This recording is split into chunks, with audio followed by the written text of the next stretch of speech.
Lumps में जो इस्लामियत वाला कोर्स है ना वो काफ़ी मुख्तलिफ है, ओ लेवल्स वाली इस्लामियत नहीं है।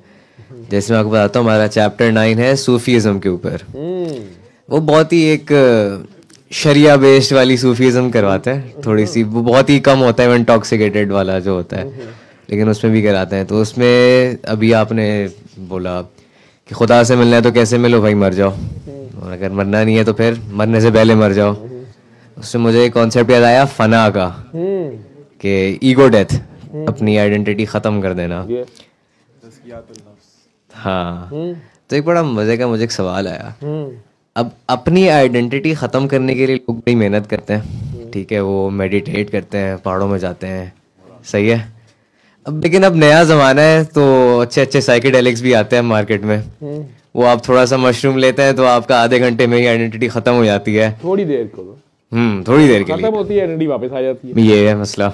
इसका एक ही हल है, मुझे पता है कि जो मेरे नज़दीक इसका सोल्यूशन है। अगर कोई अपनी आइडेंटिटी खत्म, फना हासिल करना चाहता है, मरने से पहले मरना पड़ता है, ठीक है, तो उसका एक ही फार्मूला है,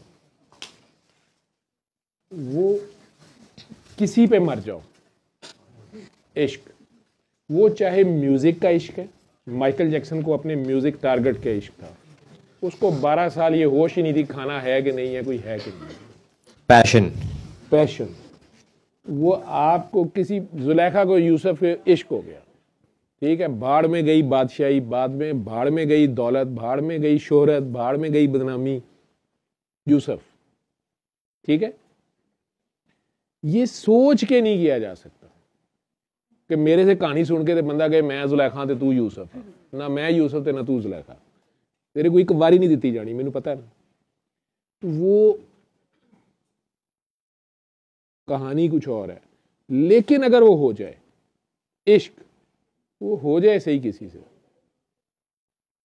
मैंने उसमें देखा लोगों को कि उन्होंने परवाह नहीं की दुनिया क्या कहेगी, कोई क्या कहेगा, दिन क्या है, रात क्या है, सुबह क्या है, शाम क्या है, ठंड क्या है, गर्मी क्या है, तकलीफ क्या है, ठीक है।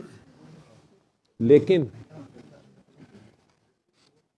ये मैंने देखा है इसमें कि इसमें भी, उस पैशन के पीछे भी, वो फरहाद जो जुए शीर निकाल लेता है पहाड़ में से, वो शीर ही नहीं होती, उसमें रब छुपा होता है। वो कहानी वही प्योरिटी की तरफ जब जाती है तो वो आखिर में खुदा ही निकलता है, और वो वननेस होती तब है, तो एक जीरो हो जाता है, पीछे वन बचता है, ठीक है। खुद नहीं रह जाता, बस वो लवर रह जाता है, वो वही रह जाता है, वो पैशन रह जाती है, ठीक। इसी इंटरव्यू में जो कल उस काकी ने किया है, मुझे खुद नहीं पता, मैंने कल सुना, मैंने कभी अपना पॉडकास्ट नहीं सुना, कभी नहीं, मुझे पूरा नहीं सुना जाता, मुझे याद है मैंने क्या कहा था, पता नहीं क्यों मैंने कल उसको पूरा सुना है, और मुझे मज़ा आ रहा था उसमें, क्योंकि मुझे भी वो काकी जी हैं, मेरा ख्याल सरफराज शाह साहब की काकी हैं, तो स्पिरिचुअली वो स्ट्रांग थी, तो उन्होंने बड़ा उसने होमवर्क करके मुझे पकड़ा है ना। सवाल ही उसने सीधा किया, उसने कि तुम किससे नफरत करते थे, तुम्हें बीमारी हुई थी। तो यहाँ से वो बात चली, तो उसमें उन्होंने एक सवाल मेरे से पूछा कि बाबा जी याद आते हैं, और मुझे नहीं पता, मैंने उसे जाने का, मैं बिल्कुल नहीं आते यार,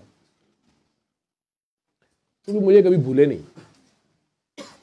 मैंने कभी मिस नहीं किया। उसने कहा नहीं मिस करते हो, मैंने किया ही नहीं कभी मिस, ठीक। मैं शायद सोचता बाद में हूँ ही इज देयर, या उन्होंने इतना ज्यादा वो प्यार किया है, वो मुझे अभी तक कोई खुदा न खास्ता सिचुएशन ऐसी मिली नहीं, या ऐसा पेशेंट नहीं मिला, या ऐसा कोई बंदा नहीं मिला जिसमें मैं कहूँ कि यार ये बाबा जी से पूछूं, या बाबा जी हों तो बाबा जी हैं। हाँ, वैसे बशरी तकाज़ों में बैठे हुए कभी कभार आप लोग जैसे लोग काकियाँ सोने सोने, जब मुझे यंग जनरेशन मिलती है, कोई ऐसे बच्चे जिनका थॉट प्रोसेस मैं देखता हूँ, तो तब मैं ज़रूर कहता हूँ कि हाय बाबा जी फिज़िकली भी हो ना, तो तुम्हें मैं मतलब बाबा जी तुम्हें मिल के बड़े खुश हों, या मतलब मैं वो उनकी आंखों की चमक देखना चाहता है, वो जो यंग जनरेशन में जो उन्हें नज़र आता था ना बंदा कि इसका दिल जिंदा है और इसी उम्र में ज़िंदा है, या इसकी पैशन बड़ी स्ट्रांग है। हाँ, ज़िद जो है वो और पैशन, इसमें फ़र्क है, ये मैं कहूँगा।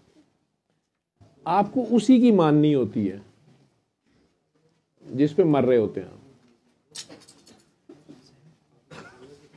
और वो एक या 2 बार आपको कहता है, उसके बाद नहीं होता, वो आप लगे रहें।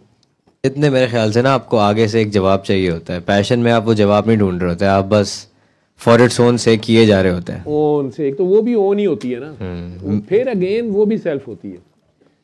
वो सेल्फ जो है ना वो बड़ी खतरनाक चीज़ है, जालिम चीज़ है।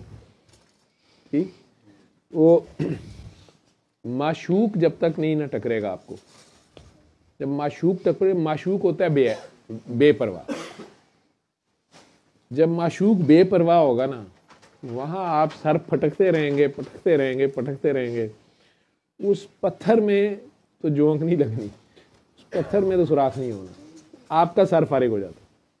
सर फारिग हो जाता तो पीछे कुछ नहीं बचता, पीछे पैशन बचती है, पीछे दिल बचता है, उसे फना नहीं है। वो ऐसे है।